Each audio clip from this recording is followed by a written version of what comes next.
Абай атамыз айтады ғой, ей жас жігіттер, өздеріңе бір өнер берілсе дейді, ана өнерлеріңе алданып, қор болып қалмаңдар ертең дейді. Ал, яғни қабілеттер, біреуге дауыс берді, біреуге күш берді, біреуге бір жаңағыдай пысықтық берді, біреу әртүрлі нәрселер жасайды, біреу таудан секіре алады, біреу тауға міне алады. Қабілеттер. Немен аяқталды қабілетің? Не дедің соңында? Ол ақыл емес екен ол.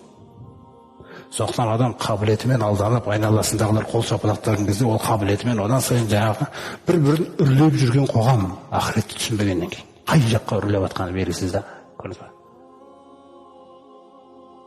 Сондықтан айтып отыр, ақылдарың жетпеді ма сонда? Ақыл болмаған ба?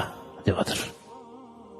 Ал Абай атамыз не дейді? Ақылды адамға иман парыз. Мүмкін емес ақылды адамның иманға жолықпауы дейді. Иманды адамға ғибадат парыз дейді. Көрдіңіз ғой?